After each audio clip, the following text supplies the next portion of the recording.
사무엘상 2장에서는요 엘리의 가문과 또 사무엘의 모습이 계속 대조하며 비교가 됐었습니다.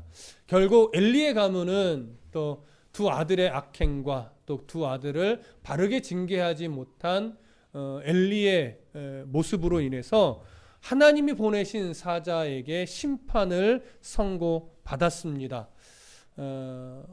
엘리의 가문이 이제 사실은 제사장 가문으로서는 끝이 나는 거죠. 그리고 하나님은 다른 제사장 가문을 세울 것을 말씀해 주셨던 겁니다. 그렇게 엘리의 가문은 말하자면 쇠퇴하고 있었습니다. 반면에 사무엘은 영적으로 성장하고 있었고 그의 가정은 하나님으로부터 복을 받았던 내용들을 보았었는데요. 오늘은 드디어 사무엘이 하나님의 부르심을 받는 장면으로 들어갑니다. 자, 1절을 좀 함께 읽겠습니다. 1절 시작. 아이 사무엘이 엘리 앞에서 여호와를 섬길 때에는 여호와의 말씀이 희귀하여 이상이 흔히 보이지 않았더라. 자, 사무엘이 하나님의 첫 번째 부르심을 받을 때의 이 모습을 어느 시대라고 표현하냐면 아이 사무엘이라고 표현합니다. 아이 사무엘이 엘리 앞에서 여호와를 섬겼을 때, 자, 이때가 사무엘의 나이 대략 몇 살쯤 되었을지는 사실은 정확하게 알 수는 없습니다. 그러나 요세푸스라고 하는 고대 역사가가 유대 고대사라고 하는 자신의 책에 어떤 기록을 남겼냐면 이때 사무엘의 나이를 대략 12세 정도 됐을 것으로 추정한다라고 하는 기록이 있습니다. 그가 12세 정도로 추정하는 이유는 당시 고대 이스라엘에서부터는 12세가 되어야 비로소 본격적인 사회활동을 할 수 있는 나이였기 때문에 그렇게 추정하는 것으로 여겨집니다. 그래서 정확한 것은 아니라는 의미가 되죠. 그러나 굳이 12세가 아니다라고 말할 필요는 없을 것 같습니다. 오늘 3장의 내용을 이렇게 흘러가다 보면요, 사무엘이 하나님 주신 계시를 이걸 말해야 되나 말아야 되나 어떤 이런 나름대로의 판단을 내리고 행동하는 모습을 본다면 아예 적은 나이는 아니었을 것 같습니다. 그래서 12세 경 정도 보아도 큰 무리는 없을 것 같습니다. 그래서 일단 우리는 현재 이때의 사무엘의 나이를 대략 12세 정도로 일단 가정하고 그렇게 해서 본문을 바라보도록 하겠습니다. 자, 아이 사무엘이라는 표현은 이제 나이를 짐작할 수 있는 표현이었고, 또 하나는 아직 사무엘은 엘리 밑에서 하나님을 섬기는 훈련을 받는 중이었다라고 하는 것도 우리는 이 표현 속에서 알 수 있습니다. 그러니까 아직 훈련을 받는다는 건 뭐예요? 아직 정식적인 사역자의 길을 가는 것도 아니고 아직 그의 뭐 어떤 하나님을 섬기는 지식도 해박한 정도는 아직은 아니었다라고 하는 것을 어느 정도 살펴볼 수 있습니다.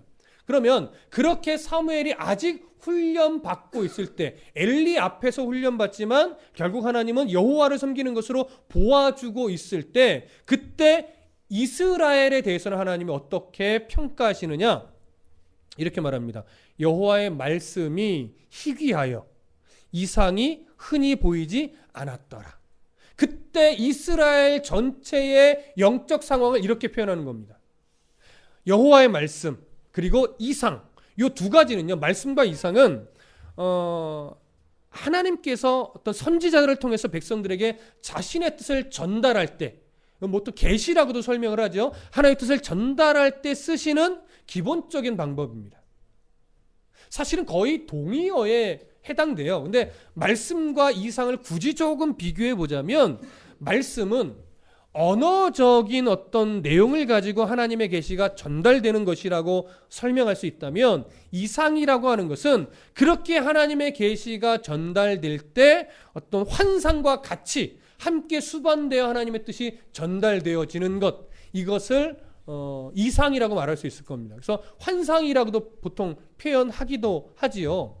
근데 조심할 것은 환상으로, 이상의 방법으로 하나님의 계시가 전달되어질 때 이 전달되어지는 환경은요, 진짜 무슨 감각도 죽어있고 몽롱해서 꿈속에서 뭐 이것인지 저것인지 분별이 안 되는 이런 식의 몽롱한 상태에서 주시는 계시가 아니라 황홀경의 상태도 있을 수 있고 정신이 아주 맑은 상태에서도 동일하게 주어질 수 있는데, 중요한 건 모든 감각이 생생하게 살아있는 중에 전달된다는 겁니다.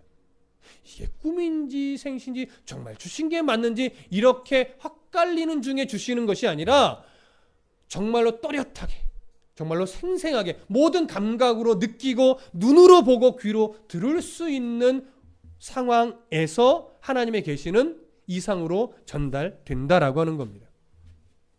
그래서 사실은 말씀과 이상은요, 약간의 구별은 될 수 있으나 거의 동의어에 해당됩니다. 보통 하나님 계시가 주어질 때는 말씀과 이상이 함께 가는 경우도 꽤 많이 있습니다. 자, 그런데 중요한 건 뭐냐면 그 말씀 그리고 그와 함께하는 그 이상이 오늘 평가 안에서는 어때요? 희귀했대요. 보이지 않았대요. 이게 중요한 거예요. 자, 그런데 희귀했다라고 하는 이 히브리어가요, 야카르라고 하는 단어, 이게 아주 독특한 표현이에요. 이 야카르라고 하는 희귀하다는 이 단어가 주로 어느 부류의 사람이 자주 쓰던 표현이냐면 상인들이, 장사하는 사람들이 주로 쓰던 표현입니다. 여러분, 어느 물건이 필요보다 공급이 적으면 그것이 어떻게 되나요? 그 물건의 가격이 껑충 올라가죠. 그래서 비싸다고 그래요. 희귀해졌을 때, 어느 물건이 희귀해졌을 때, 아, 이거 너무 비싸. 왜 그래요? 아, 물건이 딸려서 이렇게 되잖아요. 그래서 말씀이 희귀하다 그러는 겁니다. 말씀이 비싸졌다는 얘기예요. 긍정적인 의미가 아니죠. 말씀의 가치가 이렇게 높다라고 하는 의미였으면 참 좋았을 텐데 그런 의미가 아니라 말씀이 희귀해져서 비싸진 거예요. 근데 이 표현을 상인들이 장사할 때 쓰는 표현을 가져다가 이 표현을 쓰고 있다라고 하는 거죠. 왜 이 사무엘서 저자는 이 하나님의 말씀이 희귀하다는 것을 상인들이 쓰는 표현을 가져다가 사용했을까요? 당시 종교 지도자들이 하나님의 말씀을 어떻게 만들었을까요? 상품화 시켜버린 겁니다. 하나님의 말씀을 상품화 시켜버리니까 하나님의 영광을 드러내는 도구로 말씀을 쓰는 것이 아니라 자기 배를 불리고 자기의 탐욕을 채우는 그런 도구로 하나님의 말씀을 사용한 거예요. 그러니까 이게 말씀이라고 표현하지만 사실 말씀만이 아니겠죠. 자기의 위치에서 어떤 종교적인 행위를 이끌어가는 모든 면이 사실 이 안에 또 다 포함이 됩니다. 그런 모든 것들을 하나님의 뜻을 위하고 하나님의 영광을 드러내게 쓰지 않고 자기의 탐욕을 채우는 그런 악한 도구로 사용해 버린 겁니다. 그래서 하나님의 말씀이 마치 시장에서 소비되는 상품처럼 이렇게 되어버렸다는 사실을 드러내기 위해서 상인들이 쓰는 언어를 가져다가 말씀이 희귀해졌다 이런 표현을 하는 겁니다. 여러분, 어느 때 하나님의 말씀이 희귀해지고 어느 때 하나님의 이상이 보이지 않게 될까요? 지금 드러났던 대로 종교 지도자들이 타락했을 때도 말씀이 막힙니다. 하나님의 계시가 막힙니다. 근데 꼭 종교 지도자들만 타락했을 때일까요? 백성들도 우상 숭배에 빠져서 하나님 바라보기를 거절할 때, 그때도 하나님의 말씀과 이상은 희귀해지고 보이지 않게 되는 겁니다. 그런데 사무엘 당시는 이 두 가지가 다 있었습니다. 종교 지도자들도 말씀을 상품화시켰습니다. 백성들은 하나님의 말씀에 귀를 기울이고 눈을 돌리지 않고 우상을 섬기며 함께 타락의 길로 갔습니다. 그러니 총체적으로 이스라엘은 지금 하나님의 말씀과 그 이상이 완전히 가로막혀서 보이지도 않고 들리지도 않던 그런 참 소망 없이 암울한 시대를 살아가고 있던 그런 때였던 겁니다.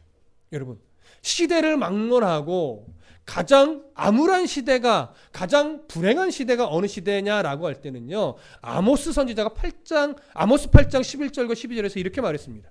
주 여호와의 말씀이니라. 보라, 날이 이를지라 내가 기근을 땅에 보내리니 양식이 없어 주림이 아니며 물이 없어 가람이 아니요 여호와의 말씀을 듣지 못한 기갈이라. 사람이 이 바다에서 저 바다까지 북쪽에서 동쪽까지 비틀거리며 여호와의 말씀을 구하려고 돌아다녀도 얻지 못하리니. 여러분, 무슨 말씀인지 아시겠습니까? 아모스 선지자가 가장 불행한 시대를 어떤 시대라고 표현했냐면 말씀에 기근이 있는 시대, 말씀을 들으려고 돌아다녀도 찾지 못하는 시대, 이런 시대가 가장 불행한 시대다라고 증언하고 있는 겁니다. 이 말씀을 준비하다 보니까 송병현 교수라는 분이 이런 말씀을 했습니다. 그때나 지금이나, 사무엘 시대나 지금이나 말씀의 고갈은 있어도 종교의 고갈은 없다. 무슨 느낌인지 아시겠습니까? 시대를 막론하고 말씀의 고갈은 있었던 때가 많았어요. 근데 놀랍게 종교의 고갈이 있었던 시대는 없었습니다. 사람의 종교성을 이야기하는 거죠. 그럼 오늘날도 돌아보십시오.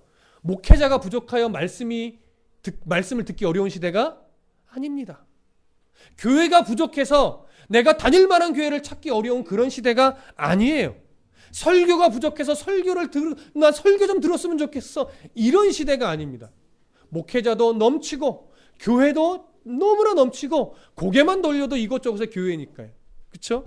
설교는요. 인터넷만 연결해도요. 우르르르 쏟아져 나옵니다. 그런데 이상하게 그렇게 목회자가 많고 그렇게 교회가 많고 그렇게 설교를 들을 수 있는 창구가 그렇게 많음에도 불구하고 동일하게 평가되는 건 뭐냐면 하나님의 말씀이 부족한 시대라는 진단입니다. 이게 참 놀라운 거죠. 그렇게 많은데 여전히 하나님의 말씀이 부족한 시대라고 진단을 해요. 영적 고갈이 심각하대요. 왜 그럴까요? 말씀의 고갈은 있어도 종교의 고갈은 없는 시대에 우리가 살아가고 있기 때문에 그렇습니다. 그러니 목회자가 하나님의 말씀 앞에 정직하게 깨어있지 않으면, 성도가 하나님의 바른 말씀을 듣고 그 말씀대로 살아가려고 정말 분별력을 가지고 깨어있지 않으면 이 시대는요, 어쩌면 말씀이 상품화되어서 하나님은 인정하지 않는 그런 말씀의 홍수 속에서 그냥 나 혼자 허덕이는 그런 암울한 시대에 그냥 그렇게 살아갈 수도 있다라고 하는 것이죠. 여러분이나 저나 또 여러분 주변에 어느 누구든지 말씀의 고갈 속에서 허덕이는 자가 아니라 이제는 충만한 하나님의 말씀을 공급받고 또 그 말씀을 공부하고 바르게 이해하기 위해서 스스로 노력하면서 그 하나님 앞에 바른 성도로 살아가는 씨름에 우리는 그래도 최선을 다해야 할 줄로 믿습니다. 자, 2절과 3절 함께 읽어보겠습니다. 시작. 엘리의 눈이 점점 어두워가서 잘 보지 못하는 그때에 그가 자기 처소에 누웠고 하나님의 등불은 아직 꺼지지 아니하였으며 사무엘은 하나님의 궤에 있는 여호와의 전 안에 누웠더니. 자, 지금요 2절과 3절은 아주 중요한 대조를 보여주고 있습니다. 첫 번째 대조는 엘리의 눈이 점점 어두워가서 잘 보지 못하는 그때라고 하는 것과 3절에 하나님의 등불은 아직 꺼지지 아니하였으며가 1차적으로 비교가 됩니다. 두 번째, 그가라고 되어 있죠. 엘리가 자기 처소에 누웠고 라고 하는 표현과 3절 끝에 사무엘은 하나님의 궤에 있는 여호와의 전 안에 누웠더니, 이 구절이 지금 비교가 되는 겁니다. 자, 첫 번째 비교 부분을 좀 먼저 보겠습니다. 엘리의 눈이 점점 어두워가서 잘 보지 못했다. 여러분, 이상한 표현인가요? 너무나 당연한 표현인가요? 당연한 표현이죠. 이때 엘리의 나이가 거의 100세를 향하고 있습니다. 그러니 눈이 어두워지는 것은 어떻게 보면 참 당연한 일이에요. 그럼 3절에 하나님의 등불은 아직 꺼지지 아니했다. 이것은 성소에 켜져 있는 등불을 말해요. 이건 제사장들이 관리해서 저녁부터 아침까지 절대 꺼트리는 일이 없습니다. 그러니까 성소에 있는 등불이 아직 꺼지지 아니했다라고 하는 표현도 어떻게 보면 참 당연한 말이에요. 근데 뉘앙스적으로 보면 2절에 엘리의 눈에 대한 표현과 3절에 하나님의 등불에 대한 표현이 긍정적으로 어떤 비슷한 의미겠습니까? 전혀 다른 의미로 상반되게 대조를 이루는 것 같습니까? 상반되게 대조를 이루는 것처럼 여겨지지요. 그게 맞습니다. 왜냐하면 성경에서요, 어느 한 중요한 인물의 눈이 어두워졌다라고 표현할 때는 언제나 육체적인 눈이 나이로 인해서 어두워졌다라고 표현된 적이 거의 없습니다. 이삭도 어떻게 했죠? 눈이 어두워져서 야곱에게 복을 빌어야 하며 마땅함에도 불구하고 엘리에게 복을 빌려고 했죠. 그때 눈이 어둡다는 것도 육체적인 어둠도 있지만 성경은 뭘 강조하는 거예요? 영적으로 분별력을 잃었던 이삭을 이야기하는 겁니다. 반면에 우리 성경 공부팀들은 나눴었는데, 모세는 죽을 때 하나님이 사람들이 없는 한 산으로, 아무도 알지 못한 산으로 데려갑니다. 그래서 이제 거기서 이제 모든 자기의 사역을 마무리하고 결국 가나안 땅은 들어가지 못하지만 그곳을 바라보면서 죽음을 맞이하는데, 그가 죽을 때 성경은 뭐라고 표현하냐면 눈이 쇠하지 아니했다라고 말을 해요. 몸이 약해지지 않았대요. 근데 이제 죽음을 맞이한 거예요. 이 얘기는 뭐냐면 모세는요, 늙어서 힘이 없고 기력이 딸려서 죽은 자가 아니에요. 여전히 눈의 시각도 눈도 잘 보이고 몸도 건강한데 하나님이 그의 사명을 다 마쳤기 때문에 그의 생명을 거두어 가시는 거예요. 그때 눈이 쇠하지 않았대요. 그러니까 모세도 물론 연약했고 실수했지만 그래도 죽을 때까지 모세는요, 분별력을 그래도 가졌던 인물입니다. 이렇게 눈이 어둡다, 때로는 눈의 기력이 쇠하지 않았다, 이런 표현을 항상 영적인 상태와 맞물려서 성경은 표현하고 있습니다. 그렇다면 오늘 엘리가 나이로 인해서 눈이 어두워진 것도 있지만 성경은 뭐에 강조점을 두고 있어요? 그의 영적인 분별력이 어두워졌다라고 하는 것을 강조하고 있는 겁니다. 그럼 보십시오. 엘리는 이스라엘 전체를 놓고 볼 때 어느 위치에 있던 인물이에요? 예, 대제사장으로서 영적 최고 지도자예요.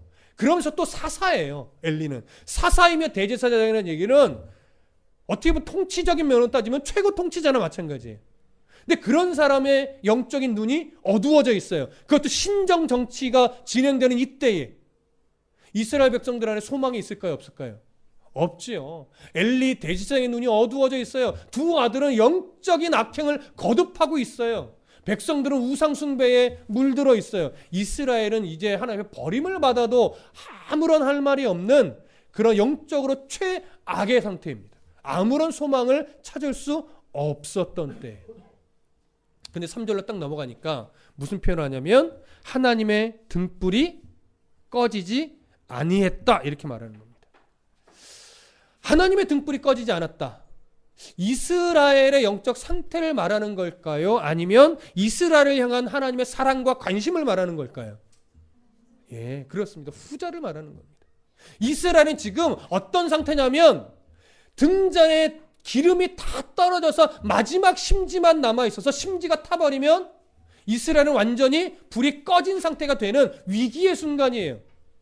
어떻게 보면 영적 지도자들이 다 죽어 있어요. 말씀이 보이지 않아요. 이상이 보이지 않아요.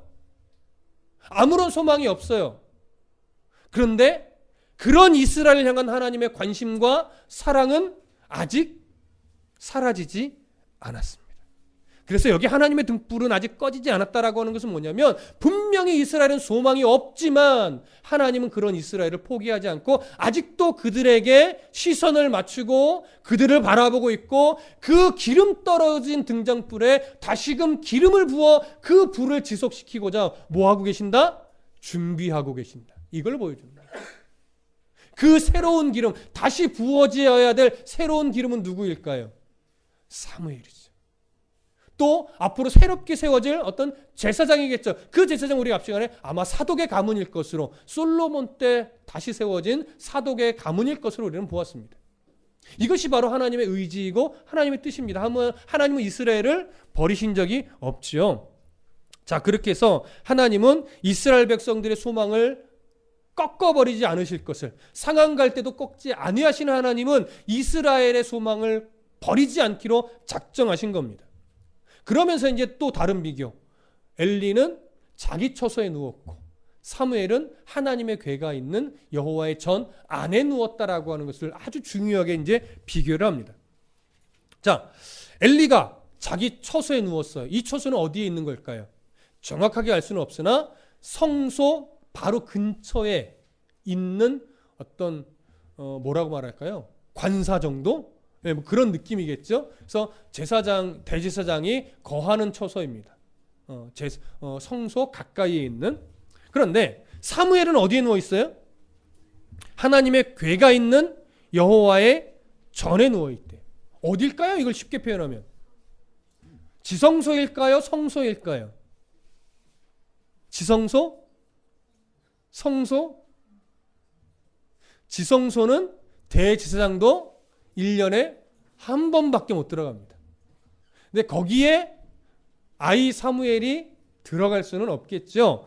하나님의 궤가 있는 여호와의 전이라는 것은 하나님의 궤가 있고 휘장으로 가려져 있고 그 앞에 등불이 놓여져 있는 성소를 말하는 겁니다. 근데 종종 제사장도 아닌 이 사무엘이 여호와의 전에서 잔다는 게 말이 안 된다라고 여겨서 이 여호와의 전 아니라는 표현을 물리적인 위치가 아니라 영적인 위치로 이해해서 상징적으로 봐야 된다, 이런 견해도 있어요. 근데 그렇게 보기가 좀 어려운 이유는 뭐냐면 출애굽기 한번 여러분 가보시죠. 27장. 출애굽기 27장 20절과 21절.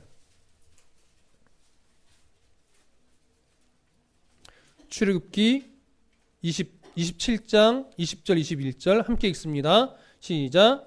너는 또 이스라엘 자손에게 명령하여 감나무로 짠 순수한 기름을 등불을 위하여 네게로 가져오게 하고 끊이지 않게 등불을 켜되 아론과 그의 아들들로 회막안 증거궤 앞 휘장 밖에서 저녁부터 아침까지 항상 여호와 앞에 그 등불을 보살피게 하라. 이는 이스라엘 자손이 대대로 지킬 규례니라. 한 구절만 더 찾아볼게요. 레위기 24장 1절부터 4절까지. 동일한 표현인데 레위기는 어떻게 표현하는가 한번 보겠습니다. 레위기 24장 1절부터 4절까지. 자, 찾으셨으면 함께 읽겠습니다. 레위기 24장 1절부터 4절. 시작. 여호와께서 모세에게 말씀하여 이르시되 이스라엘 자손에게 명령하여 불을 켜기 위하여 감람을 찌어낸 순결한 기름을 네게로 가져오게 하여 계속해서 등잔불을 켜둘지며 아론은 회막안 증거궤 휘장 밖에서 저녁부터 아침까지 여호와 앞에 항상 등잔불을 정리할지니 이는 너희 대대로 지킬 영원한 규례라. 그는 여호와 앞에서 순결한 등잔대 위에 등잔들을 항상 정리할지니라. 자, 제사장들에게 하나님 주신 규례입니다. 성소 안에 등잔불이 놓여져 있습니다. 근데 그 등잔불을 언제부터 언제까지 켜냐면 저녁에서부터 아침까지만 켜두는 겁니다. 근데 어떤 분은 그 등잔대는 밤에 한번 기름을 채워주면 아침녘에 꺼진다, 이렇게 말하는 학자도 있는데요. 오늘 어떤 읽은 본문과 또 이 부분을 좀 연구한 어떤 학자들의 견해를 보면 중간중간 기름을 채워 넣어줘야 된다고 해요. 기름도 중간중간 채워 넣어줘야 되고 등잔불을 정리도 해야 되고 혹여나 어떤 바람에 아니면 어떤 상황으로 꺼지지 않는가, 이걸 지속적으로 살펴야 돼요. 그러니 성소 안에서 등잔불을 관리하려면 어떻게 해야 돼요? 성소 안에서 잘 수밖에 없죠. 그 역할이 본래는 누구에게 맡겨진 거예요? 제사장들에게 맡겨진 거예요. 그렇다면 사실은 엘리나 홈리나 비느하스나 그 가문의 제사장이 성소에서 잠을 자면서 이 등불을 관리하는 게 맞아요. 근데 엘리도 하지 않고 홈리와 비느하스도 하지 않고 누가 하고 있어요? 사무엘이 하고 있는 거예요. 사무엘이. 지금 성경은 바로 이 부분을 보여주는 거예요. 누가 성소에서 하나님의 등불을 관리하고 있느냐? 사무엘인 거예요. 어느 때부터인지 모르겠으나 훈련생이기 때문에 있기는 하지만 본래 이 역할은 엘리와 두 아들이 해야 돼요. 근데 그들은 악행을 저지르고 하나님의 말씀을 상품화시키면서 그 자기들이 해야 될 진짜 일에는 게을러지고 그 역할을 누구에게 맡겨버린 거예요? 사무엘에게 맡겨버린 겁니다. 그러나 하나님은 그런 사무엘을 이제 선지자로 오늘 1차 불러주시는 겁니다. 이게 놀라운 거죠. 어떤 분은요, 이렇게 말씀이 희귀한 시대에 사무엘에게 말씀이 주어졌다는 걸 말씀의 권력 이양이다, 이렇게 말하는 경우도 있습니다. 말씀의 권력이라고 하니까 조금 느낌이 좋지는 않지만 하나님의 말씀이 사라진 시대에 그 말씀을 받는 대상이 사무엘에게로 옮겨갔다, 이런 차원의 말입니다. 왜? 그것이 너무나 중요한 사건이니까. 그리고 버건이라는 학자는 이런 표현도 썼어요. 현재 영적으로는 사무엘의 상태가 어느 정도인지 알 수는 없으나 물리적인 위치로 보아도 사무엘이 누구가 제일 가까워요? 하나님과 지금 제일 가까운 상태예요. 그래서 영적으로 하나님과 멀어져 있는 엘리와 두 아들들, 그리고 영적으로 하는 것 제일 가까운 곳에 있는 누구? 사무엘. 이것을 비교하면서 하나님이 이스라엘의 소망을 꺼트리지 않기 위해서 그 소망을 새롭게 준비한 기름으로 누구를 선택하셨다는 걸 보여주는 거예요. 사무엘을 선택했음을 하나님은 이 장면을 통해서 또한 보여주시는 겁니다. 자, 이해되시죠? 그래서 이런 의미로 사무엘은 하나님의 궤가 있는 성소에 눕게 된 겁니다. 자, 그러면 이렇게 누웠을 때 이제 하나님은 사무엘을 부르시죠. 그것이 4절부터 9절 그리고 뒤에까지도 나오는데 질문 하나 드려볼게요. 하나님은 사무엘을 몇 번 부르셨습니까? 몇 번? 3번? 4번? 5번 없으신가요? 우리가 보통 선입견은 몇 번 부른 것처럼 생각해요? 3번 부른 것처럼 생각해요. 그러나 사실은 4번 부르셨죠. 3번째 만에 엘리가 하나님 부르셨구나 알고 돌아가면 이렇게 대답하라 했고 돌아갔더니 4번째 불렀을 때 사무엘이 비로소 종이 듣겠나이다 이런 말씀을 하는 거죠. 그래서 하나님은 총 4번을 부르셨습니다. 이런 어떤 이해를 가지시고 4절부터 9절까지 함께 읽어보겠습니다. 시작. 여호와께서 사무엘을 부르시는지라 그가 대답하되 내가 여기 있나이다 하고 엘리에게로 달려가서 이르되 당신이 나를 부르셨기로 내가 여기 있나이다 하니 그가 이르되 나는 부르지 아니하였으니 다시 누우라 하는지라 그가 가서 누웠더니 여호와께서 다시 사무엘을 부르시는지라 사무엘이 일어나 엘리에게로 가서 이르되 당신이 나를 부르셨기로 내가 여기 있나이다 하니 그가 대답하되 내 아들아 내가 부르지 아니하였으니 다시 누우라 하니라 사무엘이 아직 여호와를 알지 못하고 여호와의 말씀도 아직 그에게 나타나지 아니한 때라 여호와께서 3번째 사무엘을 부르시는지라 그가 일어나 엘리에게로 가서 이르되 당신이 나를 부르셨기로 내가 여기 있나이다 하니 엘리가 여호와께서 이 아이를 부르시는 줄을 깨닫고 엘리가 사무엘에게 이르되 가서 누웠다가 그가 너를 부르시거든 네가 말하기를 여호와여 말씀하옵소서 주의 종이 듣겠나이다 하라 하니 이에 사무엘이 가서 자기 처소에 누우니라. 자, 사무엘이 첫 번째 하나님이 불렀을 때 아마 사무엘아 사무엘아 이렇게 불렀겠죠? 근데 그 음성은 아마도 제 생각에는 지성소에서 들리지 않았을까? 네, 그냥 생각입니다. 지성소 방향에서 분명 소리가 났을 텐데 사무엘은 잠결에 누가 부른 것으로 생각해요? 엘리가 부른 것으로 생각해요. 왜냐하면 엘리가 거하는 처소는 성소에서 가까운 곳에 있었기 때문에 충분히 들을 수는 있었던 거리였던 것 같습니다. 그래서 무슨 일이 있나 하고 성실한 이 사무엘은 잠결의 소리를 듣고 나서도 열심히 달려가서 부르셨습니까? 묻는 겁니다. 그랬더니 엘리는 부르지 않았다. 다시 누우라 이렇게 얘기를 하는 거죠. 또 가서 누워서 자는데 하나님은 또 부르시죠. 2번째 사무엘아 사무엘아. 그래서 또 달려가서 부르셨습니까? 했더니 사무엘은 아들아 내가 부르지 않았다 이렇게 합니다. 여기 아들아라고 하는 것은 그냥 친근한 표현입니다. 이걸 갖고서 양자로 삼았다 이렇게 보기에는 조금 무리한 면이 없지 않아 있습니다. 자, 그래서 친근하게 아들아 내가 부르지 않았다 다시 누우라 이렇게 얘기를 합니다. 그러면서 사무엘에 대해서 이런 표현을 해줍니다. 7절에 사무엘이 아직 여호와를 알지 못하고 여호와의 말씀도 아직 그에게 나타나지 아니한 때라. 자, 어떤 면에서 알지 못했다는 걸까요? 지식적인 의미가 아니죠. 전인격적으로 하나님을 경험하지 못한 거예요. 앞에서 말씀과 이상을 얘기했는데 하나님이 계시로서 주시는 말씀은 보통 선지자에게 주어집니다. 근데 이런 선지자에게 주어지듯이 그런 말씀을 받고 이상을 보는 경험을 한 번도 아직 한 적이 없는 거예요. 그러니까 어떻게 돼요? 말씀이 뭔가 신비한 말씀이 들려와도 이게 하나님의 부르심인지 이걸 판단하고 분별할 만한 아직 역량이 안 되는 거죠.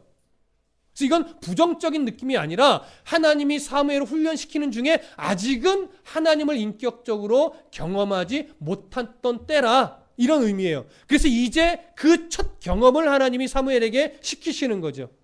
그래서 이제 2번째까지 불렀고 3번째 또 한 번 부르십니다. 사무엘아 사무엘아.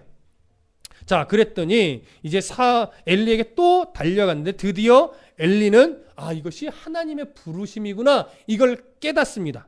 그리고 나서 뭐라고 말하느냐. 자, 8절과 9절 우리 한 번만 더 함께 읽어보겠습니다. 시작.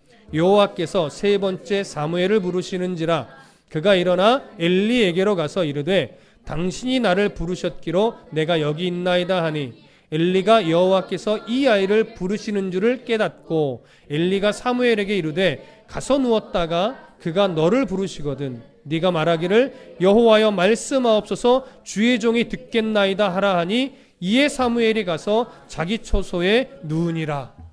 드디어 엘리는 하나님이 사무엘을 부르시는 걸 깨닫고 사무엘에게 하나님의 음성을 듣는 방법을 알려줍니다. 뭐라고 알려줘요? 여호와여 말씀하옵소서 주의 종이 듣겠나이다. 예. 오늘도 이렇게 하라는 건 얘기는 아닙니다. 이건 이 당시에 어떤 그들 안에 규칙이 있었던 것 같습니다. 오늘날은 하나님이 이렇게 부르시지도 않지만 그렇다고 해서 기도할 때 사무엘처럼 내가 하나님의 음성을 들어야지 해서 여호와여 내게 말씀하옵소서 종이 듣겠나이다 뭐 이렇게 구색을 맞춰서 표현하실 필요는 없는 시대입니다. 그렇다면 엘리는 왜 하나님이 사무엘을 부르신다라고 하는 것을 앞에서 깨닫지 못하고 3번 만에 깨달았을까요? 그도 하나님의 음성을 들어본 지 너무나 오래된 겁니다. 여러분 이렇게 착각하지 마십시오. 엘리도 한 번도 하나님의 음성을 들어본 적이 없다 이렇게 생각하지 마십시오. 그의 출발은 아마 매우 영적이었을 겁니다. 하나님의 음성을 듣고 하나님의 말씀을 전하는 대제사장으로서 그 역할에 충실했었던 때가 있을 겁니다. 근데 어느 때부터인가 그는 하나님 말씀에 귀 기울이지 않았고 영적으로 타락했고 하나님의 존귀함을 잃어버리기 시작했습니다. 그러다 보니까 점차 하나님 말씀이 그에게서 떠나갔는데 언제부턴가 아예 그에게 하나님 말씀과 이상이 나타나지 않았던 거죠. 그러면서 그는 또 하나님을 찾지도 않았던 것 같습니다. 그렇게 무디어지다 보니까 하나님의 음성이 누구에게 전해지는지 어땠는지 영적인 분별력을 잃어버린 거죠. 그래서 3번째 만에 하나님이 사무엘에게 말씀하시는구나. 이걸 비로소 깨닫고 이전의 기억을 더듬어서 이렇게 하나님의 음성이 또 들리거든 이렇게 말하라 라고 가르쳐 주는 겁니다. 자, 그러면 엘리가 사무엘에게 첫 번째, 두 번째는요 이렇게 말해요. 다시 누우라. 보실까요? 제가 거짓말하는 게 아닌데 5절 보시면 중간 이후에 그가 이르시되 나는 부르지 아니하였으니 다시 누우라 하는지라 이렇게 표현하죠. 그 다음에 6절 끝에 보면 내가 부르지 아니하였으니 다시 누우라 이렇게 말합니다. 근데 3번째는 바뀝니다. 9절에 보시면 엘리가 사무엘에게 이르되 가서 누웠다가 그가 너를 부르시거든 네가 말하기를 여호와여 말씀하옵소서 주의 종이 듣겠나이다 하라 하니 이에 사무엘이 가서 자기 처소에 누우니라 이렇게 돼 있어요. 자, 2번째 부름 때까지 다시 누우라라고 하는 것은 어떤 역할을 하는 자로서 누우라는 얘기일까요? 등불을 관리하는 자로서 다시 가서 누우라는 거예요. 근데 3번째는 어떤 차원에서 가서 누우라는 걸까요? 하나님의 계시를 받을 자로서 가서 누우라는 거예요. 이거 굉장히 중요합니다. 여러분 여호와의 전 성소에 가서 누울 수 있는 상황은요 사실은 크게 2가지예요. 하나는 등불을 관리하는 자일 때 가서 누울 수 있습니다. 또 하나는 하나님의 계시를 받기 위한 목적이 있을 때 가서 누울 수 있습니다. 물론 아무나 가서 누울 수 있는 건 아닙니다. 주로 제사장이죠.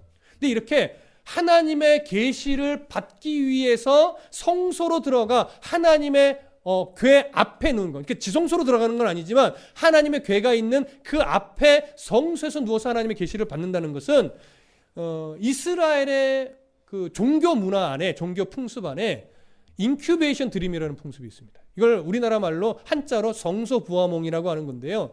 이 성소부화몽이 언제 확연하게 드러났었냐면 솔로몬 때 확연하게 드러납니다. 솔로몬이 기브온에서, 그러니까 넓은 산당이죠. 왜? 1000마리의 제물을 가지고 와야 되니까. 그래서 1000마리의 제물로 하나님 앞에 이제 한 번의 제사를 드리는데 번제를 드리잖아요. 그래서 오랜 시간 1000마리의 그 번제물을 한 제단에 하나 태우고 끝내고 또 태우고 1000번을 태워야 되는 거예요. 그래서 번제를 다 드리고 나서 얼마나 피곤합니까? 이게 하루 이틀 만에 끝날 일이 아닌데. 그러나 그 하나님 앞에 왕이 된 솔로몬이 하나님의 어떤 지혜를 구하며 그 간절함을 정말 진실하게 하나님 앞에 올려드렸어요. 그때 하나님이 그렇게 올려드리고 나서 그 피곤한 몸을 이끌고 이제 내가 다 드렸으니 돌아가야지 하고 자기 처소로 돌아가는 것이 아니라 기브온 산당에서 자요. 아마도 제사, 번제를 든 제단 아래서 잤을 겁니다. 그때 하나님이 어떻게 해요? 그 꿈에 나타나셔요. 이게 이상과 비슷하게 나타나신 거죠. 나타나셔서 뭘 원하느냐 할 때 백성들의 마음을 알고 깨닫게 해주는 그런 지혜를 구하죠. 그래서 하나님이 이전에도 없고 이후에도 없을 만큼의 하늘의 복을 솔로몬에게 채워주십니다.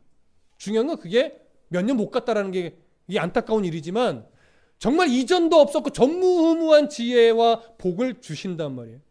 왜 솔로몬이 집으로 처소로 돌아가지 않고 기브온 산당에서 잠을 자요? 간절히 소망하는 마음을 가지고 번제를 드리는 후에 하나님의 뜻을 받기 위해서 제단 아래서 자는 거예요. 이게 인큐베이션 드림입니다.